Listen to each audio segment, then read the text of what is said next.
우리는 며칠 전 또 한 명의 정치인이 스스로 목숨을 끊은 소식을 들었습니다.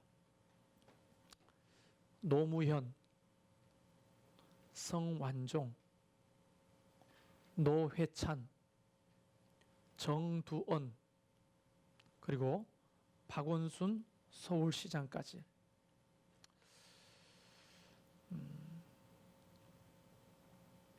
만감이 교차하는 그런 사건입니다.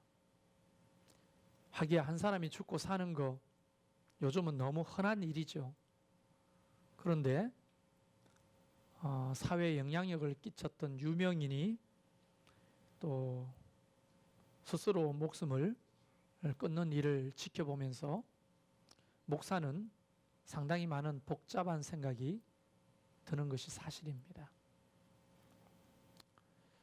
어떤 사람은 다른 일을 지키기 위해 스스로 목숨을 끊고, 누구는 자기의 명예와 자존심을 지키기 위해 목숨을 끊고, 또 누구는 자신의 잘못을 덮기 위해 죽음을 선택하죠. 어떤 경우든 성경의 원리는 살아서 해결하자입니다. 이것이 창조의 원리고 하나님의 명령이에요. 살아서 책임질 줄 아는 그리스도인이 되면 참 좋겠습니다. 자기가 죽는다고 사람들을 살리거나, 자기가 죽는다고 또는 자기의 잘못이 덮이거나, 또는 자기가 죽는다고 자신의 명예와 자존심을 지킬 수 있는 것이 아닙니다. 어쨌든 우리 그리스도인은 어떤 과오가 있다 할지라도 살아서 책임지는 믿음이 있으면 좋겠어요.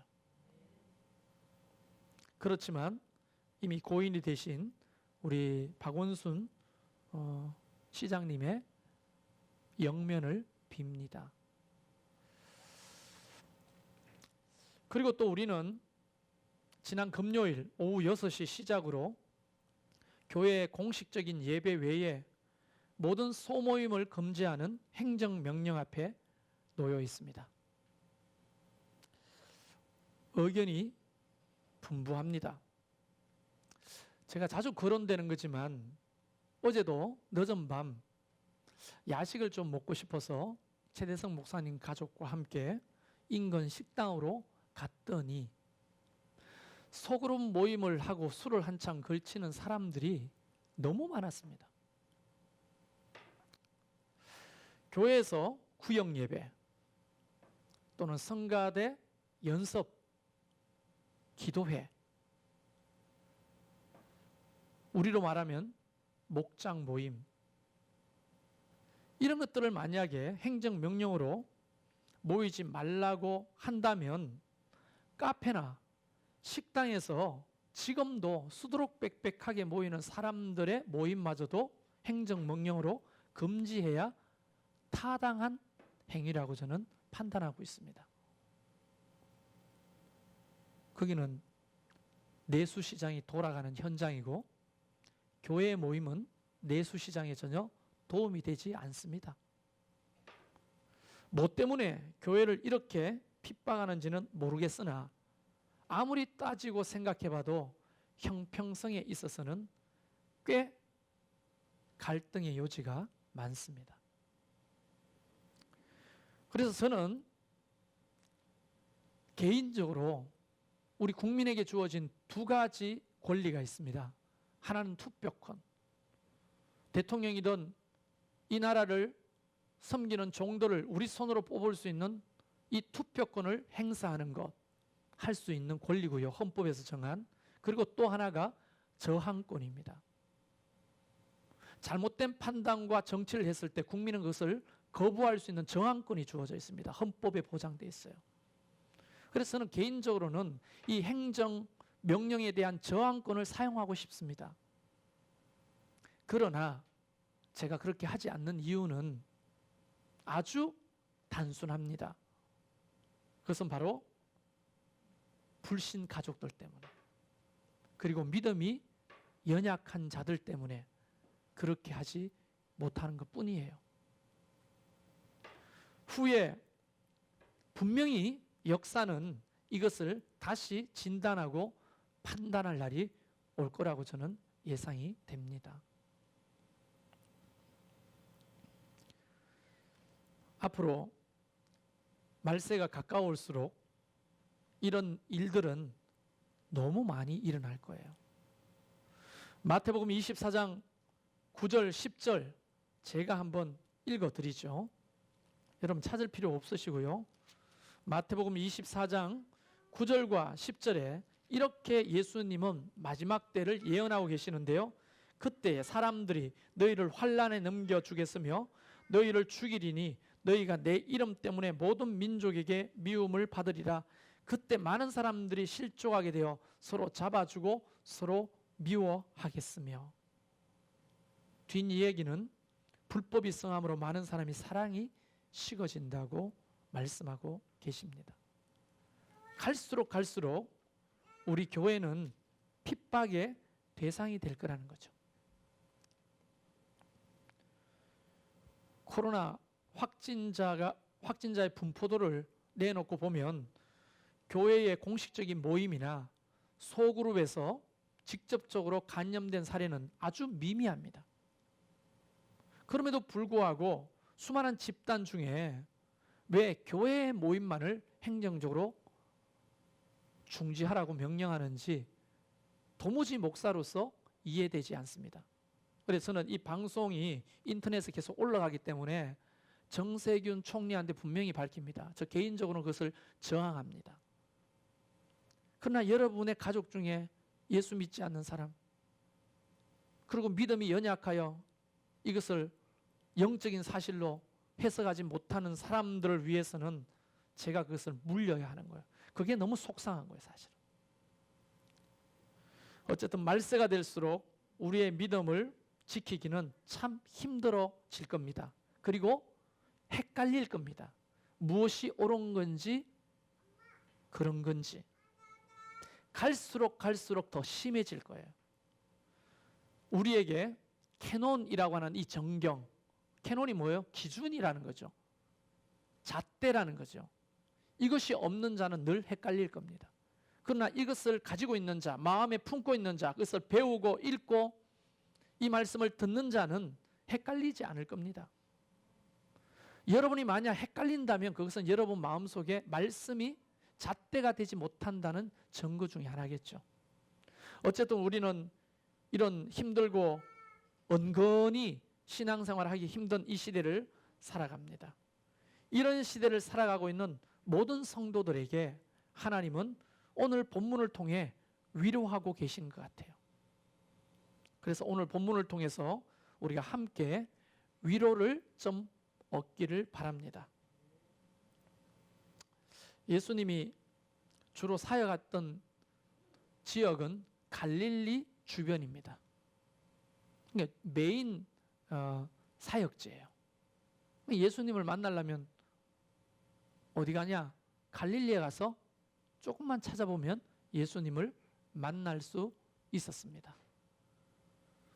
그런데 어느 날 예루살렘에서부터 예수님을 찾아온 사람들이 있었어요. 오늘 15장 처음에 그 이야기가 나오는데요. 바리새인들과 서기관들이 예수님을 찾아와서 장로들의 전통을 운운하면서 시비를 걸어왔습니다. 이 장로들의 전통이라고 하면 여러분 상식적으로 좀 짚고 넘어가면 하나님이 모세를 통해 주신 율법 외에 모세가 구전으로 말로 전해진 율법들도 많이 있다고 생각했습니다. 그래서 그것을 집대성하고 모으기 시작한 거예요. 그래서 만들어진 수많은 율법들이 있는데 BC 300년부터 예수님 시대를 지나 AD 800년까지 약 1000년에 이르는 시간 동안 그것을 모으고 집대성한 것이 여러분도 잘 알고 있는 뭘까요? 기억나는 게 없어요? 아주 유명한데 여러분도 다 알면서 모르는 것처럼 탈무인데 탈무드입니다. 그게 탈무드예요. 그런데 여러분 탈무드가 여러분이 알고 있는 이야기책이라고 생각하면 안 돼요. 그 탈무드는 종류별로 네 가지로 분류를 하는데요. 하나는 율법의 세부 조항이는 미시나라고 하는 탈무드가 있어요. 근데 미시나가 어렵기 때문에 그걸 설명해 놓은 책이 또 있는데 그것이 바로 게마라라고 하는 책입니다. 그리고 법 규정을 담아 놓은 할라카라는 탈무드가 있고요. 그리고 우리가 소위 서점에서 살 수 있는 탈무드의 이야기는 학가다라고 하는 책입니다. 근데 보통 장로의 율법이라 하면 장로의 전통이라고 하면 법 규정을 만들어 놓은 할라카를 가지고 자꾸 시비를 거는 거예요. 이 할라카는 총 613개의 항목을 가지고 있어요. 그런데 그 613개의 항목은 하라 하는 의무 조항 248개, 하지 말라고 하는 금지 조항이 365개입니다. 그걸 다 지키려고 하면 얼마나 힘들었겠어요. 그래서 바리새인들과 서기관들이 예수님의 제자들의 행동을 쫙 보면서 뭘로 자꾸 거느냐 하면 이 할라크를 가지고 자꾸만 시비를 걸어오는 거예요.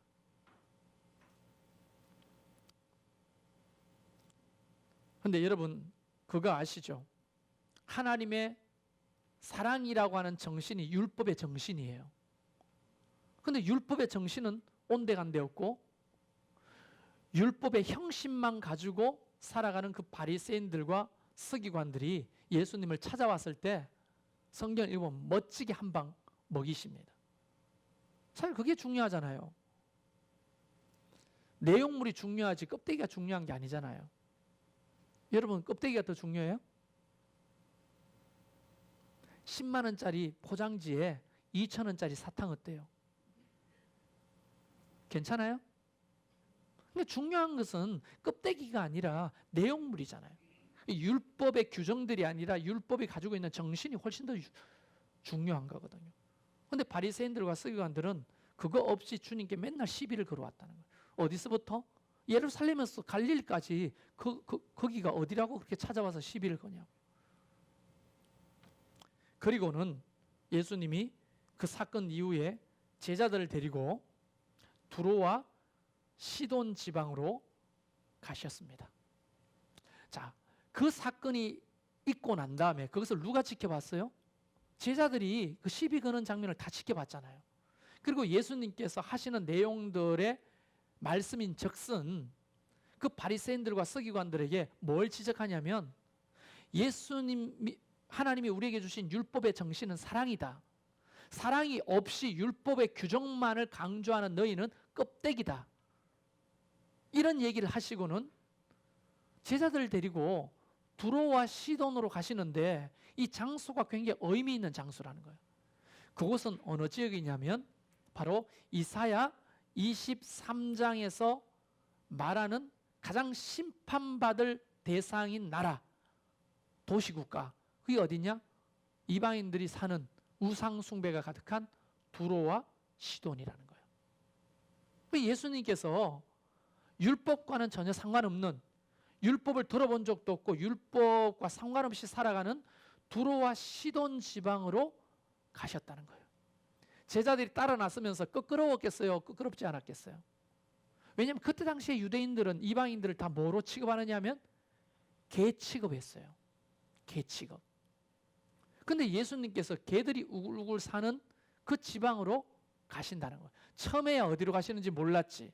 근데 한참 며칠을 따라 나서고 보니까 거기가 그 유명한 두로와 그 시돈이라는 지방이라는 거예요. 그곳에서 가나안 여자를 만납니다. 그 사건 아시죠? 자기 딸이 귀신 들렸어. 이방 여자가 예수님께 와가지고 내 딸 살려달라고 했더니 뭐라고 말합니까? 주인의 상에서 먹는 것을 줄 수가 없다는 거예요. 그러니까 그 여자가 뭐라고 합니까? 상에서 떨어지는 부스락이라도 달라고 하잖아요. 그랬더니 예수님께서 네 믿음이 너를 구원했다 하시면서 그 딸을 고쳐주셨어요. 그 장면을 똑똑하게 제자들이 목격하게 됩니다. 예수님이 개돼지 취급하는 이방 여자를 고쳐주셨다? 그것도 어디에서? 개돼지가 바글바글 거리는 두로와 시돈에서. 뭔가 짚히는 게 있지 않아요? 예수님은 화가 나신 거예요. 하나님을 믿고 여호와 하나님을 믿는다고 하고 모세의 율법을 지킨다고 하는 그 선생된 바리새인들과 서기관들이 와가지고 시비를 걸어왔을 때 사랑이 없는 율법을 가지고 계속 시비를 걸어오는 거예요. 하나님의 사랑이 어떤 거냐? 너희가 개돼지 취급하는 율법과 전혀 상관없는 그 이방 여자도 두로와 시돈도 하나님이 원하시면 그들을 구원하고 사랑할 수 있다는 것을 제자들에게 시청각으로 똑똑하게 가르치고 보여주시는 거예요.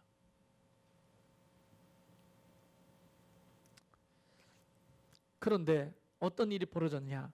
그 사건 이후에 사람들이 소문을 듣고 개 취급했던 그 수많은 이방인들이 예수님을 따라 나서는 거 아니겠습니까? 예수님이 두로와 시돈에서 사는 게 아니라 갈릴리에서 사시잖아요. 그럼 갈릴리로 돌아오는데 그냥 제자들과 예수님만 돌아오는 게 아니라 이 소문을 듣고 그 이방인들이 막 쫓아 나서는 거예요. 처음에는 10몇 명, 소문을 듣고 20몇 명, 100몇 명, 1000명, 2000명, 구름대처럼 사람들이 예수님을 따라 쫓아오는 거예요. 그들은 대부분 우리가 읽지는 않았습니다. 29절부터 31절에 보면 어떤 사람이냐면 말 못하는 사람, 장애인들, 맹인들, 가난하고 병든 사람들이 예수님을 쫓아 나오는데 제자들의 입장에서는 이게 불편하기 짝이 없어요. 뭐가 따라오는 거예요? 개들이 따라오는 거예요. 개들이. 그들과 함께 말하지도 않고 함께 상에서 먹고 마시지도 않는 그 이방인들 더러운 개들이 예수님을 구름대처럼 따라오는 거예요. 아마 유대인이었던 제자들은 이렇게 예수님께 마음으로 이야기했을 수도 있어요. 저 부정하고 더러운 이방인들이 따라오는데 왜 예수님은 가라가 소리치지 않지? 왜 가만두시지? 그러다가 어디까지 따라왔냐면 갈릴리까지 따라왔어요. 갈릴리에서 두론과 시돈까지는 3일 밤낮을 걸어가야 도착할 수 있어요. 그러니까 두론과 시돈에서 예수님을 따라오다가 중간에서 노숙하면서 3일을 잤는 거 아니에요. 뭘 가지고 나왔겠어요? 거기에 전기밥솥이 있었겠어요? 버너가 있었겠어요? 그냥 주머니에 먹을 수 있는 양식을 챙기고 또 바구니에 또는 보자기에 사가지고 들고 오다가 조금씩 아껴 먹다가 갈릴리쯤 도착하니까 양식이 다 떨어졌네. 사람들이 지치기 시작한 거예요. 그때 예수님께서 이렇게 말씀하십니다. 32절에 예수께서 제자들을 불러 이르시되 내가 무리를 불쌍히 여기노라. 여기서 불쌍히 여겼다는 말이 오늘 굉장히 중요한 주제입니다.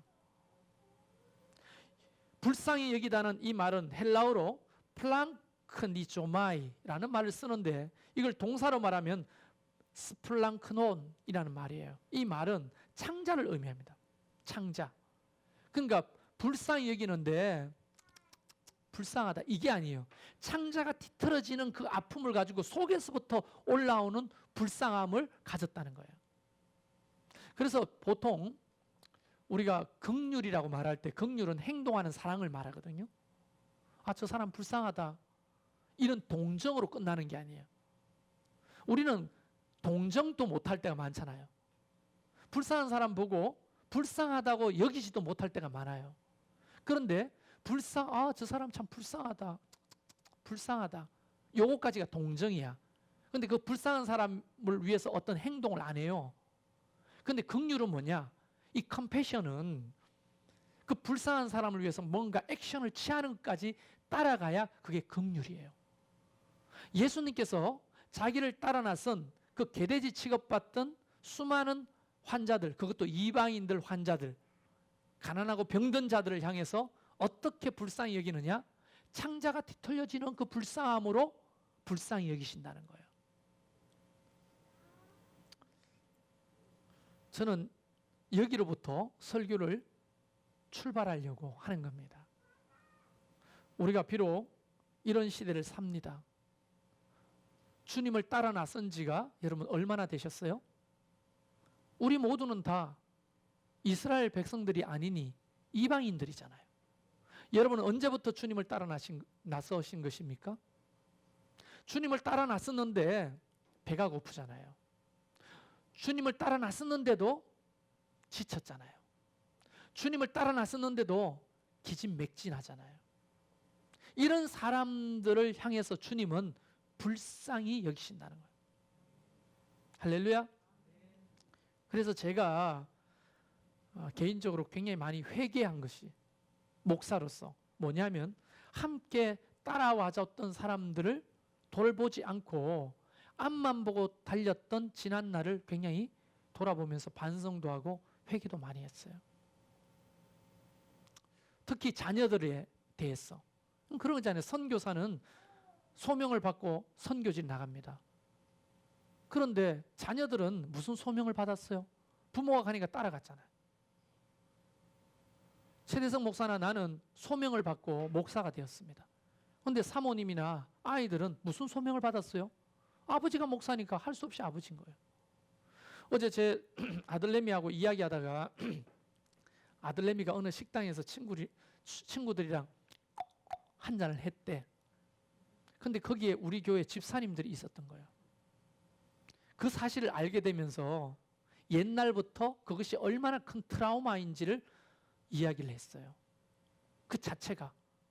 아니 걔들도 다른 애들처럼 어디 가서 술 한잔 할 수도 있고 어디 가서 놀 수도 있고 한 거 아닙니까? 여러분의 아들, 딸처럼.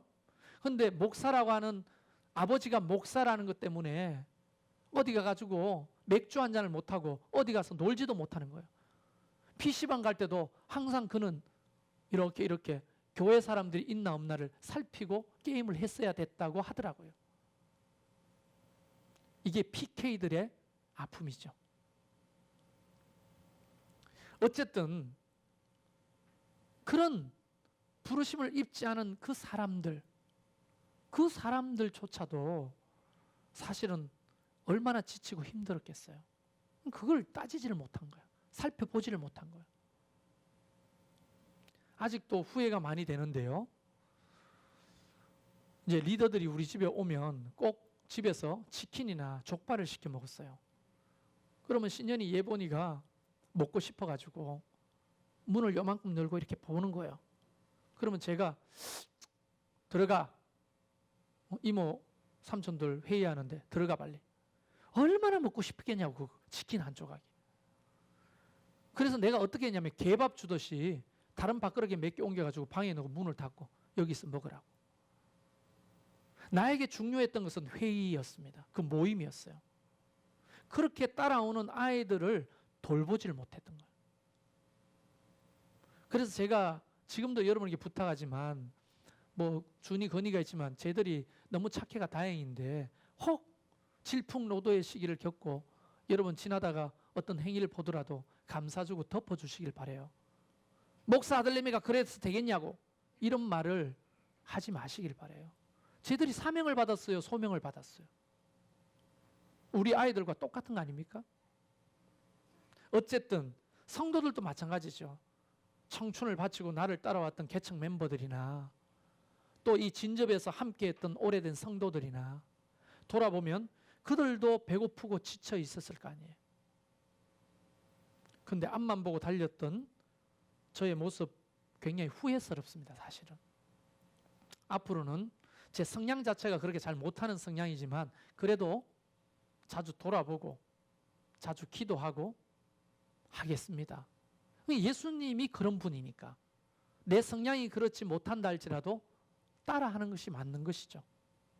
자, 우리는 어쨌든 예수님을 따라 나선 지가 한참이 되었습니다. 그런데 주님은 우리를 불쌍히 여기셔요. 따라 나선 우리를 불쌍히 여기신다고요. 할렐루야.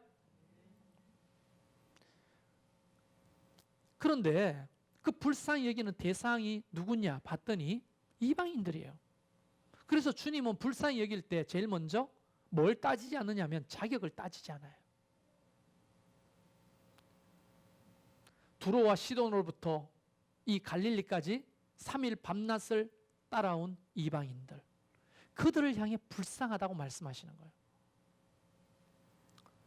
두로와 시돈은 아까 말씀드린 대로 이사야 23장에서 멸망당할 곳이라고 선포할 만큼 타락한 이방 지역이었어요. 교만하고 성적으로 타락하고 우상 숭배가 가득하고 돈을 사랑하는 사람들의 사는 곳 두로와 시돈입니다. 우리나라도 그런 거 있잖아요. 어느 지역이면 어떤 거 있는 거. 목포에서 주먹 자랑하지 마라. 못 들어봤어요? 들어봤죠? 순천에서 얼굴 자랑하지 마라. 여수에서 우리 임채석 여수 사람, 저 앞에서 돈 자랑하면 안 돼요. 여수 사람한테 돈 자랑하지 마. 벌교에서 욕 자랑하지 마라. 뭐 그런 것처럼 우리나라에도 지역이 있는데 그때 당시에 사람들에게 두로와 시돈은 어떤 사람입니까? 멸망당할 곳이라는 거예요. 그런데 그 사람들을 향해서 주님은 불쌍하다고 말하는 거예요. 실제로 바로 앞서 있었던 사건이 뭡니까? 그 가나안 여자를 고쳐주셨잖아요. 그 딸을 고쳐주셨잖아요. 예수님은 우리의 출신을 따지지 않습니다. 우리의 배움도 따지지 않습니다. 우리가 가지고 있는 소유나 외모도 따지지 않고 여러분의 가문도 따지지 않고 나아가서 여러분의 믿음의 상태도 따지지 않고 불쌍히 여겨주신다는 거예요. 마귀는 우리 귀에다가 이렇게 속삭이죠. 야, 너 목자잖아. 너 모태신앙자잖아. 너 장로잖아. 권사고 집사잖아. 그런데 이렇게밖에 못해? 그래서 은혜 받겠어? 그래서 하나님의 도우심을 받겠어? 네 기도를 하나님이 들어주시겠어? 이런 것은 끊임없이 속삭이는 마귀의 목소리라는 것을 여러분 아시길 바라요. 하나님은 우리가 어떤 상태이든지 불쌍히 여겨 주시는 거예요. 할렐루야. 그러니까 우리는 그 사랑의 담력을 가지고 오늘도 하나님 앞으로 나아갈 수가 있는 것입니다. 그래서 교회에 나오는 자들은 저 사람은 나오지 못하게 해. 이런 것 자체가 마귀의 종로로 타고 있는 거예요. 교회는 가난하고 헐벗고 배고프고 오늘 성경에 등장하는 예수님을 따랐던 사람들의 면면을 보세요. 시돈, 두로와 시돈 멸망당할 그 현장에서 따라 나온 사람들 아니에요? 그들 우상을 숭배하고 성적으로 문란하고 배운 것이 없고 개돼지와 같은 이방인들이었어요. 그런데 주님은 따라오는 것을 만류하지 않고 3일 밤낮을 그들과 함께 오시면서 그들을 불쌍히 여기셨다. 우리 또한 그 무리 속에 포함되어 있는 거 아니겠어요? 여러분의 상태가 어떠하든지 하나님의 긍휼을 입은 자가 됐다고 하는 것이 담력이 되기를 바랍니다. 그게 용기가 되기를 바라요. 할렐루야. 그럼 두 번째 보니까 예수님은 그 무리들의 문제가 무엇인지 정확하게 아시고 불쌍히 여기십니다. 예수님이 불쌍하다 불쌍하다 말로만 그러시는 게 아니라 정확하게 그들의 문제가 무엇인지 정확하게 직시하고 계신다는 거예요. 우리는 말한 적이 없어 주님 앞에. 그런데도 주님은 우리의 문제를 아셔요. 예수님이 31절에 이렇게 말합니다. 말 못하는 사람, 말하고 장애인은 온전케 되고 다리를 저는 사람이 걸으며 맹인이 보는 것을 무리가 보고 놀랍게 여겨 이스라엘 하나님께 영광을 돌리니라. 야, 그들의 문제가 뭐였습니까? 안전맹이는 걷지 못하는 게 문제였고 맹인은 보지 못하는 게 문제 아니겠어요? 말 못하는 사람은 말할 수 없었던 게 들리지 않는 것이 문제 아니겠어요? 이런 문제들은 어때요? 인생에서 굉장히 큰 문제잖아요. 별로 큰 문제가 아닌 모양이죠? 눈이 한번 멀어봐야 그렇죠? 굉장히 큰 문제예요. 인생을 송두리째 바꿀 만한 큰 문제잖아요. 그런데 성경은 오늘 32절에 예수님께서 이렇게 말씀하십니다. 이게 저한테는 굉장히 은혜가 되더라고요. 이미 사흘임에 먹을 것이 없도다. 길에서 기진할까 하여 굶겨 보내지 못하겠노라. 예수님께서 그들이 걷지 못하는 거, 그들이 듣지 못하는 것, 그들이 보지 못하는 것만 관심 가지신 분이 아니라 먹지 못하는 일상의 결핍도 정확하게 알고 계신다는 거예요. 일상의 결핍. 여기서 길에서 기진하다. 여러분, 기진하다고 하는 것은 헬라어로 에클리도신이라는 말을 쓰던데요. 여기 사전에 찾아보면 지치고 무기력한 상태를 말합니다. 요즘은 허기 접은 애들이 별로 없을 거예요. 그렇죠? 허기가 뭔지도 모를걸요. 그런데 우리는 어릴 적에 허기를 경험해 봤습니까? 안 해봤습니까? 물론 여기서는 다 부모 잘 만나가 허기가 뭔지 모르고 살았던 분이 있지만 저는 허기를 많이 쳐봤어요.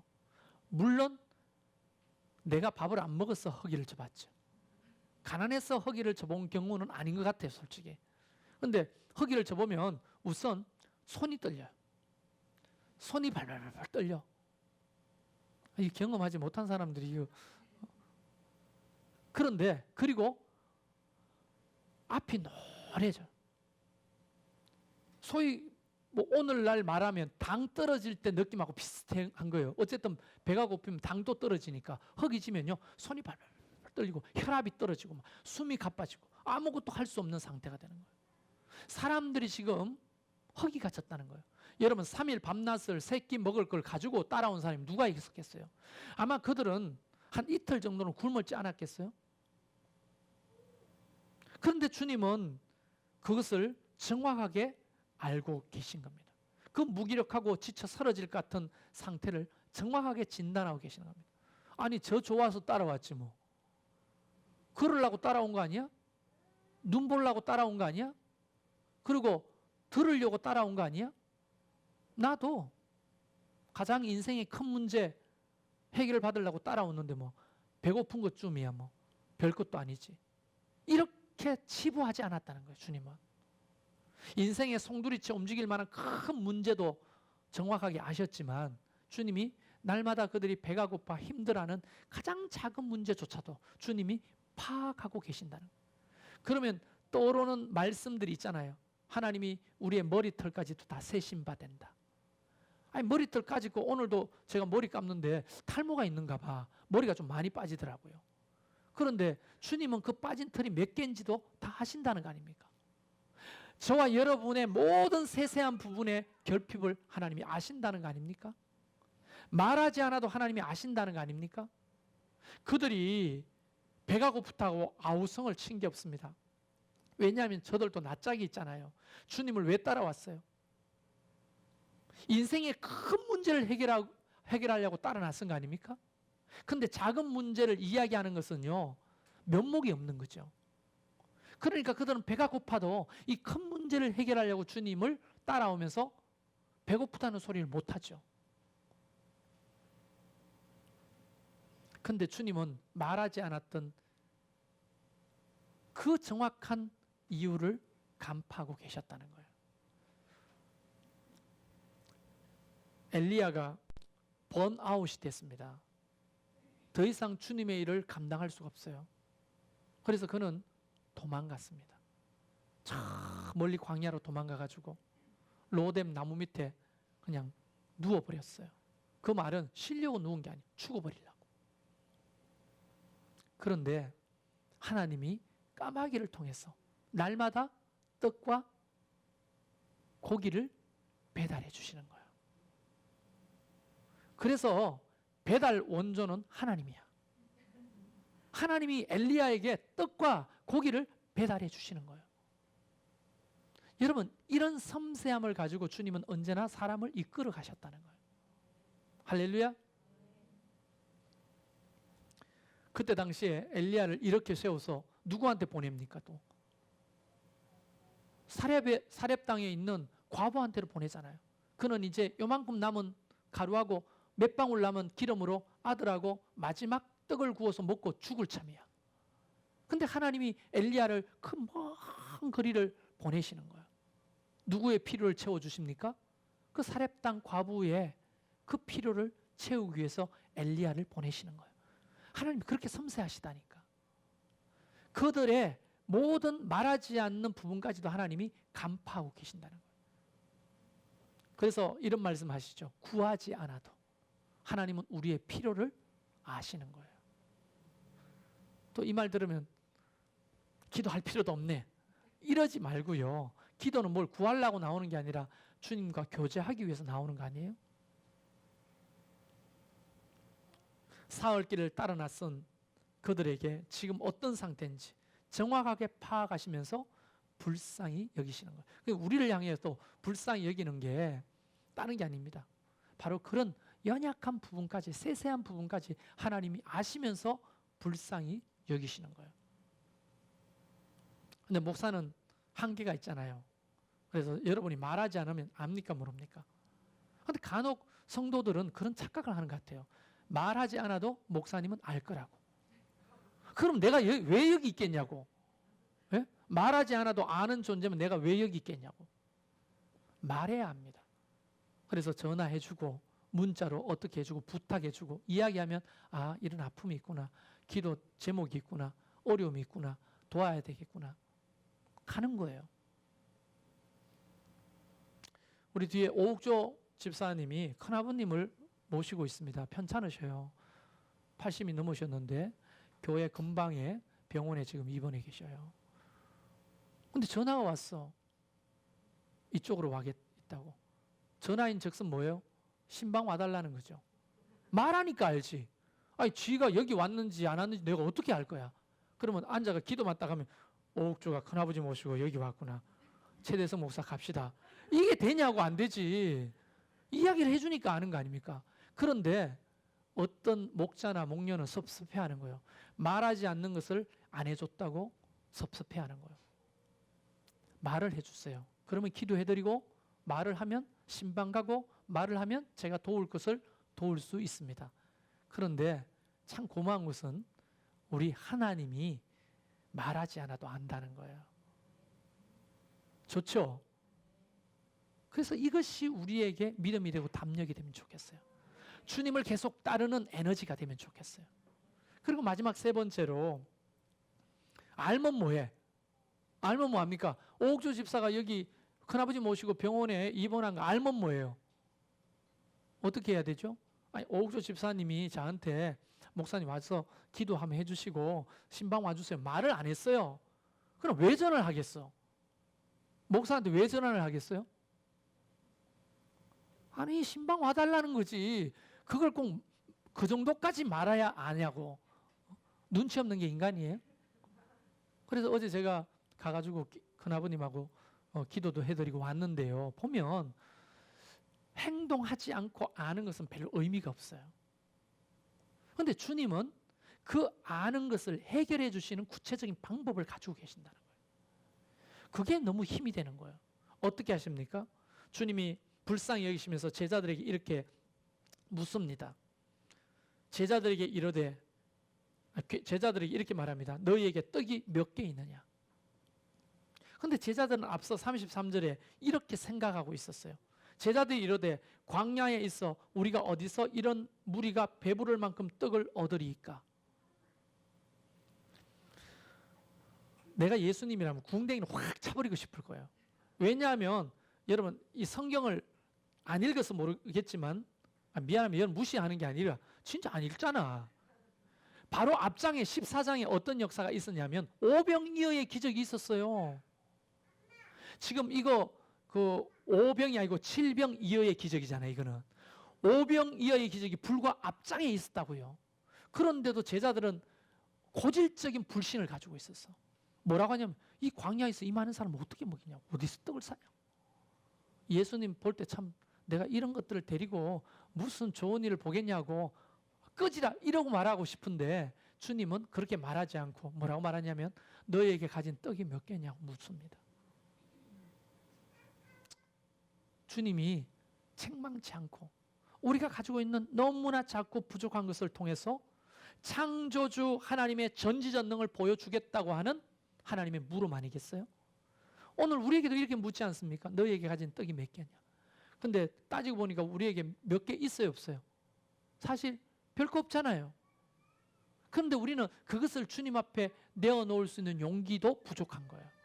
그 작은 것이라도 주님 앞에 내어놓으면 주님의 것을 들어서 축사하시고 나누어 주기 시작하시면 금세 거기 모인 사람들이 먹고 마시게 되는데요. 오늘 성경은 오늘 본문에 보니까 먹는 자는 여자와 어린이 외에 4,000명이었다 이렇게 말씀하고 계십니다. 여자하고 어린아이 빼고 4,000명, 5,000명보다 좀 적네 이렇게 생각하잖아요. 아니에요. 바로 위의 구절이 이렇게 말씀하십니다. 다 배불리 먹고 남은 조각을 7 강주리에 차게 거두었으며. 여러분 이게 어떤 의미냐면 성경을 공부하면 앞에 오병이의 기적에는 얼마나 남았어요? 먹고 남은 것이 12바구니야. 12바구니. 바구니는 뭐냐면 코피노스라는 말이에요. 코피노스. 그 말은 도시락 주머니를 말하는 거예요. 12주머니에 남았어. 그런데 지금 이날은 먹이고 얼마나 남았다고요? 7 광주리가 남았다고 했어요. 이 광주리는 스피리스, 발음이 어린 스피리스라는 거예요. 스피리스. 방언이 자꾸 나오려고. 이 스피리스는요, 광주리인데 우리가 말하는 이따만한 큰 광주리를 말하는 거예요. 아니 그때 그만한 큰 광주리가 어디 있다고 거기에 7 광주리 남았냐고. 그러면 예수님 따를 때 큰 광주리를 이고 온 사람이 있었냐. 이렇게 따지는 사람 때리고 싶어. 그냥 우리가 따질 때 한 7 광주리 정도 되겠다 이렇게 표현하는 거예요. 그 큰 광주리에 가득하게 7 광주리 남았다는 거예요.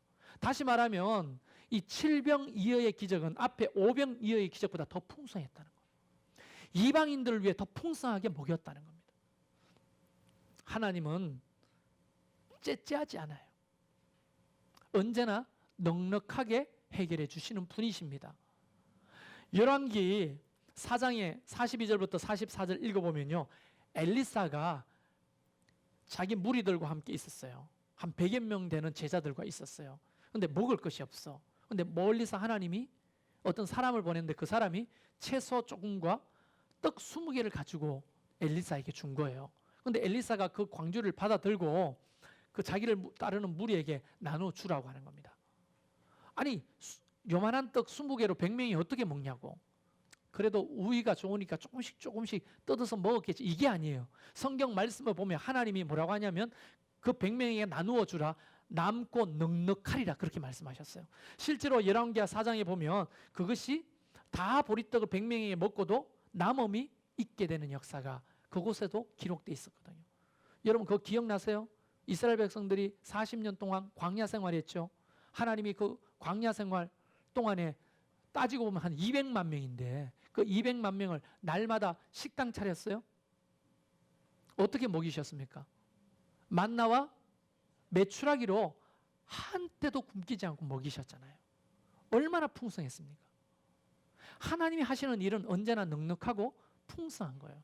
우리는 어때요? 하나님 앞에 째째해요, 안 해요? 솔직히 째째하죠. 에게 이거잖아요. 근데 하나님은 우리에게 언제나 풍성하신 거예요. 그래서 오늘 본문에 보도 넉넉하게 채우시고 먹고 남게 하시는 거예요. 그냥 남게 하시는 게 아니라 7 광주리를 남게 하신다는 거예요. 저는 이것이 저와 여러분에게 용기가 되면 좋겠어요. 만약 이것이 우리에게도 적용되지 않는다면 우리는 하나님을 따를 이유가 없죠. 2000년 동안 수많은 교회와 성도들이 오늘도 주님을 따르고 있는 이유는 비록 두로와 시돈을 떠나서 밤낮 굶으며 3일 밤낮을 주님을 따라왔잖아요. 마치 이 여정처럼 2000년 동안 교회는 주님을 따라왔습니다. 수많은 결핍과 어려움이 있었으나 하나님이 피로 값주고 세운 교회마다 늘 공급하시고 불쌍히 여기시고 넉넉하게 하시는 거예요. 할렐루야. 우리는 교인이 상당히 많이 줄었습니다. 그런데 그거 알아요? 개척 멤버들 알죠? 우리가 개척할 때 몇 명으로 개척했습니까? 다 나가도 부흥했어요 지금. 뭔 말인지 못 알아듣네. 이 목사의 개그를 못 알아듣네요. 우리는 지금도 처음보다 많은 사람이에요. 하나님은 부족하지 않게 하셔요. 늘. 우리는 12명으로 그런 교회를 경험했다면 이 많은 숫자로 왜 더 큰 교회를 경험하지 못하겠어요? 다만 큰 교회라고 말하는 것은 숫자만 많은 교회는 절대 아닙니다. 제가 말할 때.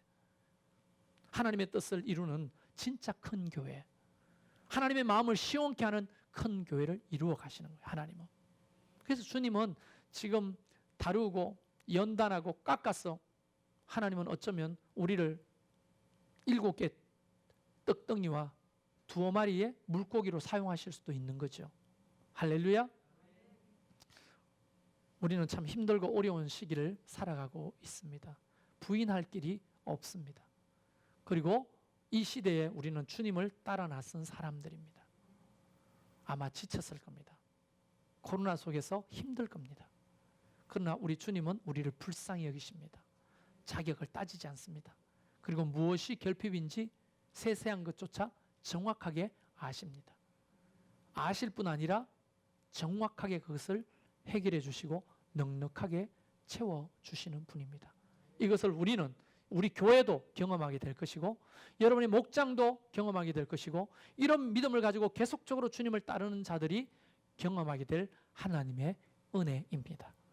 그래서 이 코로나 속에서 믿음을 지키고 끝까지 주님을 따르는 저와 여러분 되기를 주의 이름으로 축원합니다. 우리 같이 이 말씀 붙들고 같이 찬양합시다.